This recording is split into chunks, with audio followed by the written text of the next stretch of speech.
fourth expert, and then you go one nurse, second nurse, third nurse, fourth nurse, then one pharmacy, second pharmacy, third pharmacy, fourth pharmacy. But you need to choose one person who is going to take control and coordinate your entire care. And that one person is the one that you get to talk with primarily. And he can coordinate the rest of your specialists and the rest of the care that you get. And you have to communicate with that one person. You have to keep a record of what your problems are.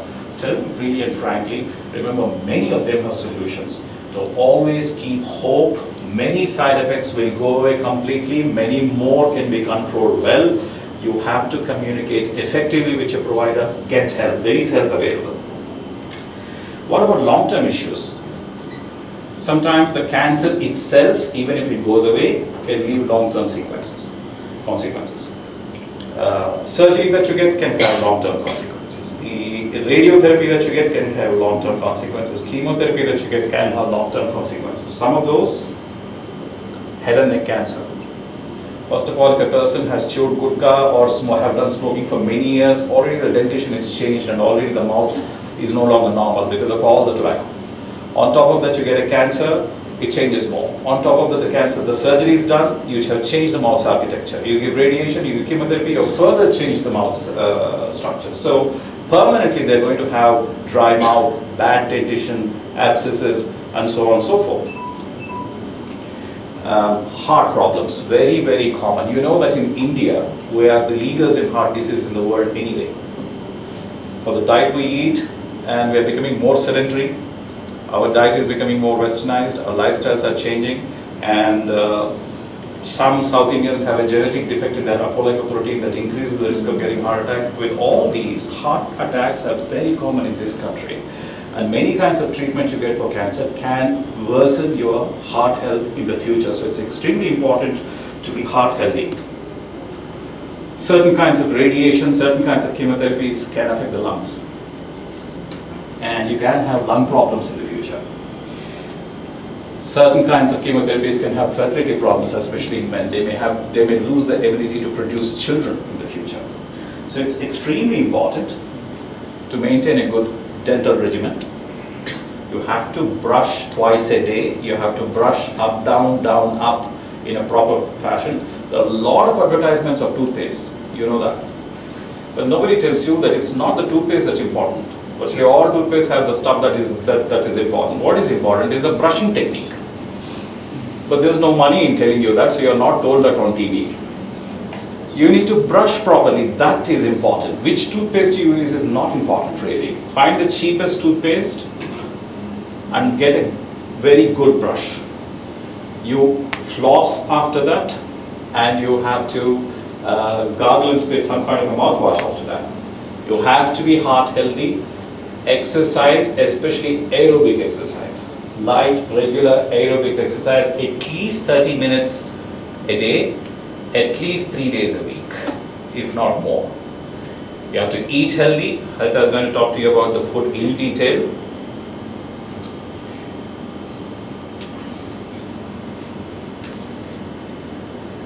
Diet is extremely important. Diet will have many, many, many good things. Fun thing is, a good diet can prevent a cancer from coming back. A good diet can keep your heart healthy. A good diet can decrease your risk of having a stroke and a variety of other problems. And so there are many bonuses in maintaining good diet. You have to maintain your body weight also in reasonable limits. There are certain vaccinations that you have to get, special vaccinations that you have to get on time. That will keep you from getting pneumonias, that will keep you from getting influenzas, that can keep you from getting herpes and things like that. That can protect you from certain diseases that especially affect the lung and so forth. Above all, if there are any habits, we should stop them. Tobacco in any shape or form is harmful. Alcohol in any shape or form is harmful. I do get a very frequent question I get asked is, I occasionally drink a little bit of wine. I am told it's good for health. Can I drink it? I am very rude quite often, I confess that. But I'm actually a kind person at heart. So I say, okay, if you enjoy it. But the fact is, any alcohol in any form is actually harmful. There were some studies that said red wine was good for the heart, and so that became, everybody loved this, and everybody said, oh, holy, I'm going to go for red wine. But see, in red wine, what makes it red is good for the heart. The same stuff is in grape juice also. It's the alcohol that's harmful. So if you want the health benefit, drink grape juice, not the other red wine.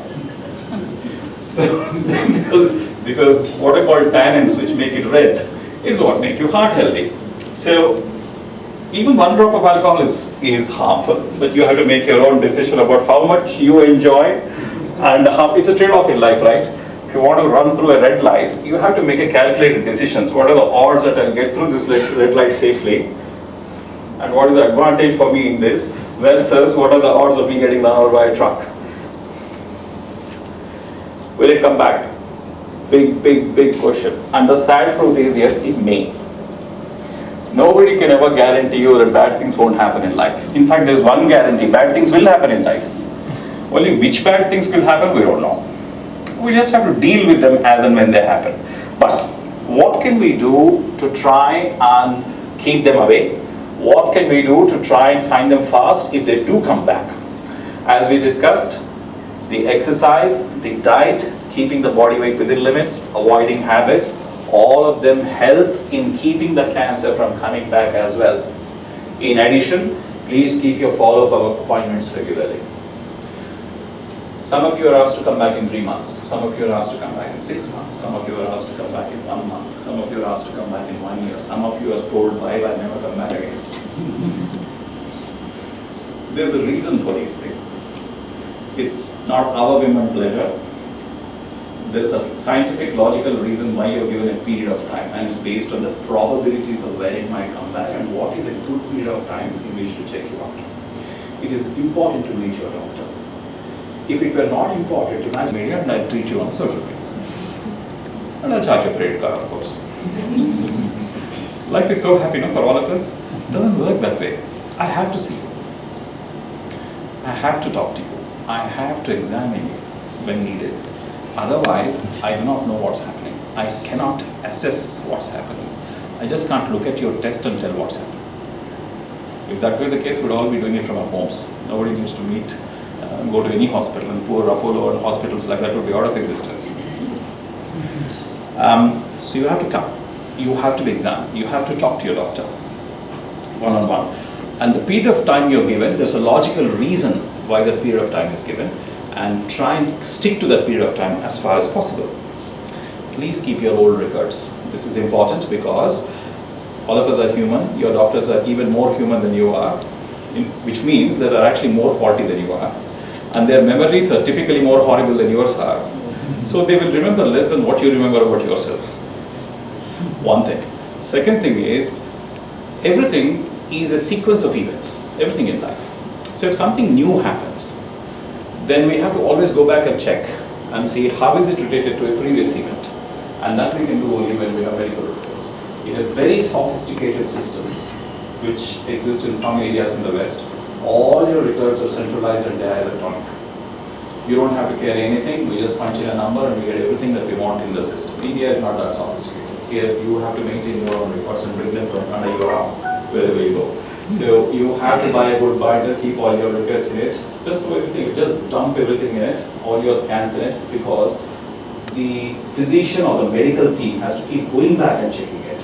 And that gives them a better idea of how the sequence of events are going and how better to treat you. You get better treatment that way. You have to get your tests and scans as indicated. Again, there's logic, rhyme and reason behind that. We don't do scans out of fear. We don't do on certain periods based upon how effectively we can find any recurrence, anything that comes back. And please report any unusual symptoms that last than more than 3 weeks. Pain in the toe, we are scared that it's cancer. But common sense tells us that everybody has a pain in the toe every now. Last more than 3 weeks, you should not ignore. That you should bring to notice. Any new unusual symptom, also you should report, especially if it interferes with your daily living. So pain somewhere that doesn't allow you to do normal work, fatigue that doesn't allow you to do normal work, weight loss, loss of appetite, things like that. Somebody has uterus cancer. There's a slightly higher risk that they will get a breast cancer at some point in their life. So yes, that kind of risk does exist.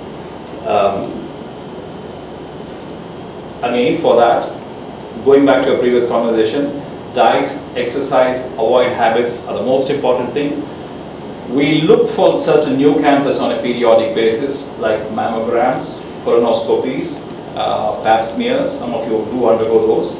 So we do cancer screening tests on a regular basis, and it's important to maintain that schedule. Is my family safe? That's a big question for some people. Cancer is a non-communicable disease. You are not going to give your cancer to somebody else. So nobody else is going to get it from you. There's no fear of that. But sometimes, if you have a certain kind of cancer, your first degree relative is at a slightly higher risk of getting a cancer. So what do you do about it? Anybody in your family who has any bad habit, you should tell them about stopping it. If people are unable to kick a habit, remember these days we have de-addiction programs. There are good programs which can help you kick tobacco. There are good programs which can help you kick alcohol. So you have to bring it to your daughter's notice. We can talk about a de-addiction program. Cancer screening programs apply for your family members too. Where there's a high risk of cancer, we have a screening regimen that we offer to your family members as well. Healthy lifestyle is important as well, and actually test for such a cancer. So these you have to discuss with your doctor. If genetic counseling is needed, typically your doctor himself will order it to you.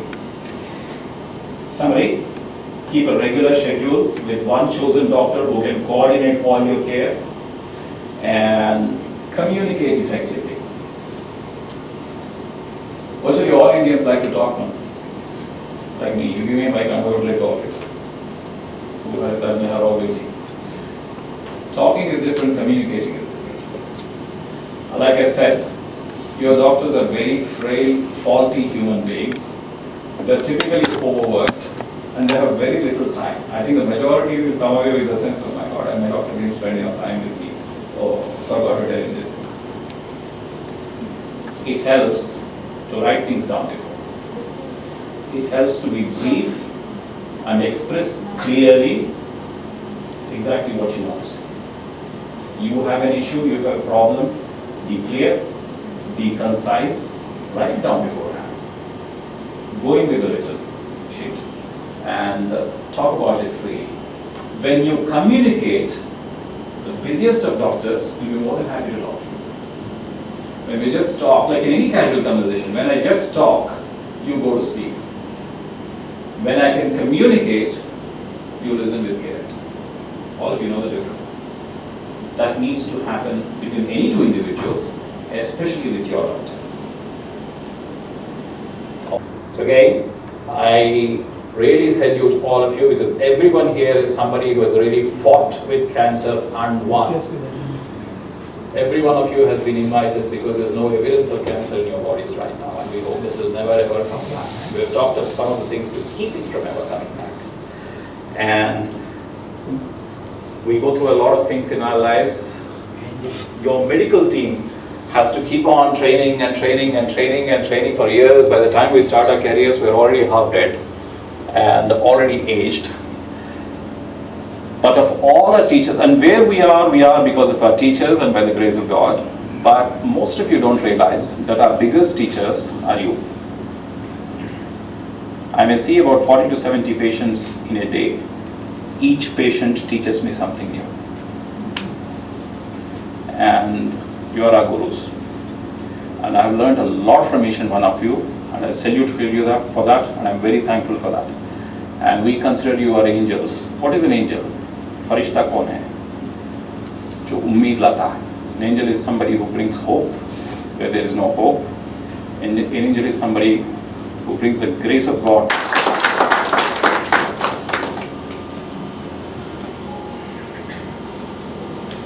Questions?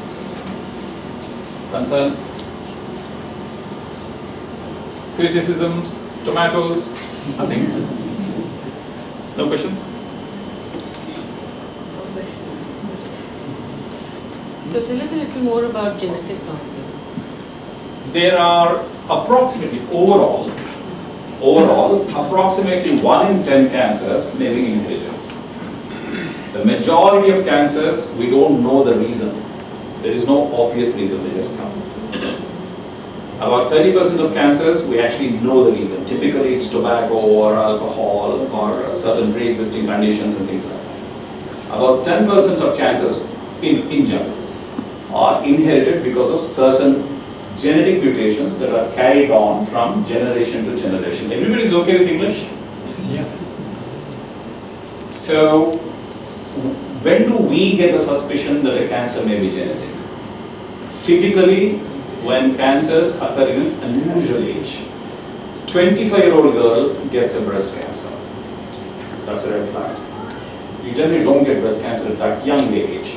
So that's a red flag that there may be a gene that we're talking about. A person gets cancers in two body parts. Again, a lady gets cancer in both breasts. I'm just taking an example. So 2 body parts, that's another red flag. At least 2 to 3 first degree family members get cancer in the same family. So the lady, her mother, her maternal aunt, 3 people get a cancer in the same cancer in the family. Red flag.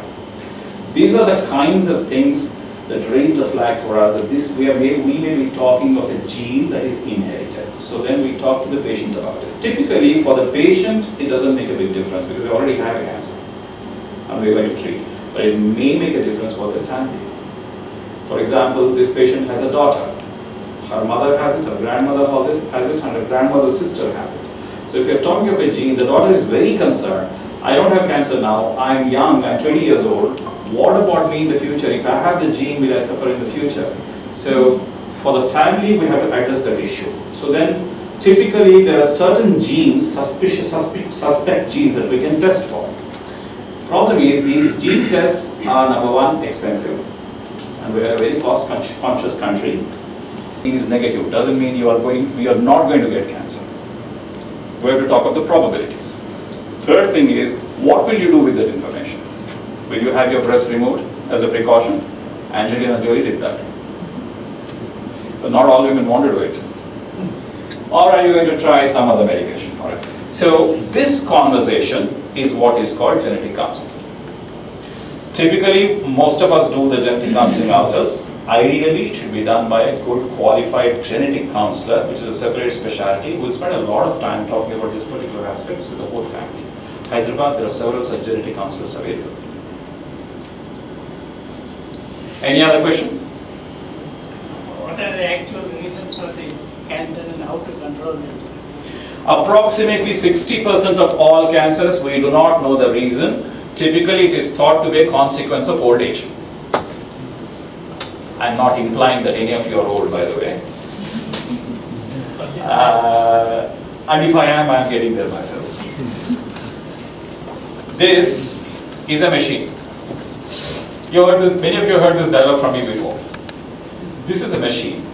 From the day you are conceived, not the day you are born, from the day you are conceived to the day you die, this machine has to keep on working. If it stops for 1 minute, we die that minute. Tell me, and it's got movable parts, tell me any machine that works like that where mistakes don't happen. Parts wear out. Starting from arthritis to a variety of creaky joints and other problems, grey hair and all that. Cells wear out, machines wear out, faults happen. So the longer you live, more mistakes happen, especially in the chromosome, when the cells are dividing and the chromosome is dividing. Normally, because these are living cells, the living cells can cover up those mistakes. So there's a proofreading mechanism in the chromosome that can typically repair any mistakes that happen when division is happening. Rarely, what happens is the proofreading mechanism goes away. In spite of that, there's a typo that creeps in. If that typo happens in a crucial part of the gene, that cell will become cancer. And that one cell is going to become 2 cells, then 4 cells, then 8 cells, and 16 cells, and that's how you get cancer. So typically, cancers occur just as a natural process of the cell working, and some random mistake happening in one crucial part of the chromosome. That is typically how cancers occur. Some cancers occur because of a definite cause. Tobacco is the world's leading cause of cancer. Anybody know how many chemicals there are in one cigarette? 5,000. Hmm? 4 to 5,000, I guess. Any other guesses? 4 to 5,000? Yeah. 4 to 5,000? 14 to 16,000. 14 to 16,000? Okay, that's okay. The higher bit. Anybody else? 10,000. 10,000? 10,000? Actually 4,000 is right. So there are about 4,000 chemicals in a cigarette. People smoke for only one chemical, nicotine. Because that's what gives you the high. The other 3,999 chemicals you get as part of a dhamaka sale. Of those 3,999 chemicals, there are 75 chemicals that can cause cancer. And those chemicals directly damage the genes in the cells. So if you are chewing gutka, these chemicals directly damage the genes in the cells of the cheek. So those cells will turn into cancer. If you're smoking, it will do that to the lung cells, you'll get lung cancer, so on and so forth. So tobacco is the world's leading cause of a cancer. Alcohol is the next. Certain kinds of viruses, hepatitis, very common in our country, can cause liver cancer. AIDS, everybody knows this. AIDS can cause 3 or 4 different kinds of cancers. One of the most famous viruses is HPV. Anybody knows what it can cause? Human papilloma virus. You're cheating. You already know the answer. Anybody know what human papilloma virus causes? HPV. Actually, it causes warts. Yes. But everybody under the sun gets warts at some point in time on their skin. That is HPV. No, HPV. Human papilloma virus, it's called. HPV causes warts. Certain strains of HPV that causes warts in the cervix, in the female cervix. Cervix is the neck of the uterus. It's not the uterus as such, it is the neck of the uterus. Causes cervical cancer.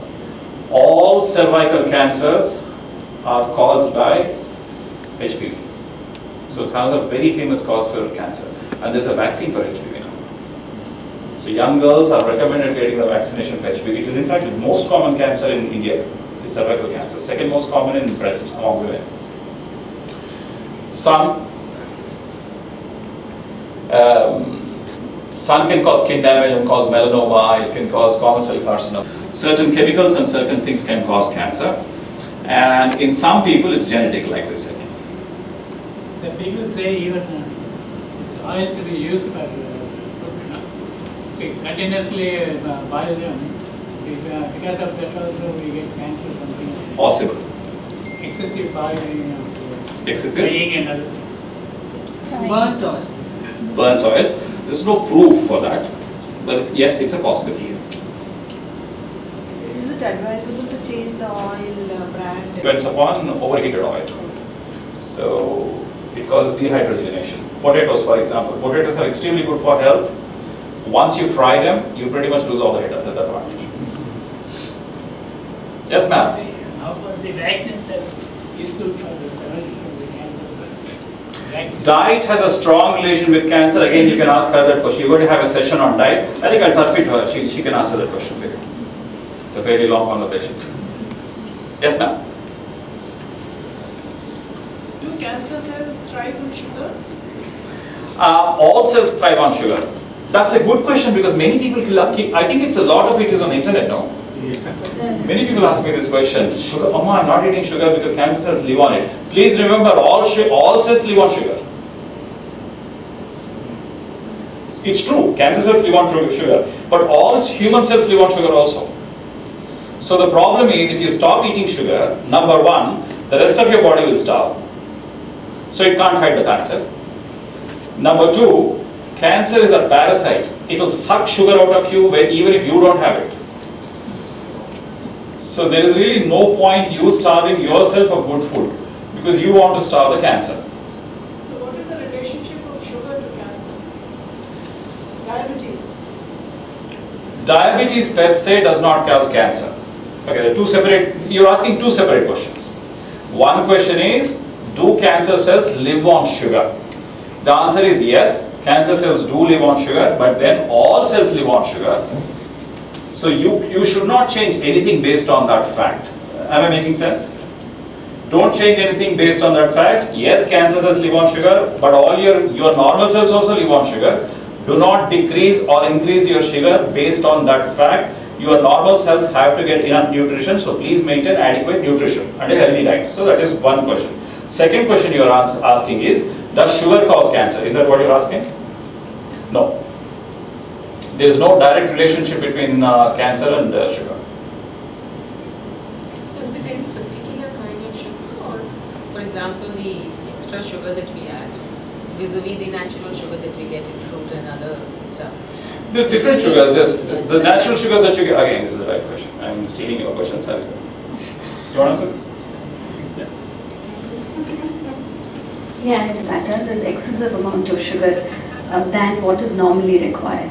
So if you are eating, say, your rice, your potatoes, your roti, all of it ultimately gets converted to the simple sugars, and that's what the body is using. So if you don't want to eat the sugar, please don't eat the sugar. But you need to check whether you're eating excess amount of sugar. So it may not directly cause cancer, but it causes excess amount of weight gain. It causes obesity, and that obesity itself is a risk factor for cancer. And therefore there's so much information around saying that don't eat too much of sugar, don't eat too much of sugar. So even if you're not eating, I mean today's world there's so much of obesity that whether it is related to cancer or not, we're saying keep your sugar to as minimum as possible. And that's perfectly okay for your, even if you're looking at cancer, because if you're eating all the other things right, it's okay. Our body doesn't need sugar. You don't need to eat the sugar to actually go on with the energy or need energy. As far as you're eating your rice, your carbohydrates, you are ultimately getting the sugar that you need.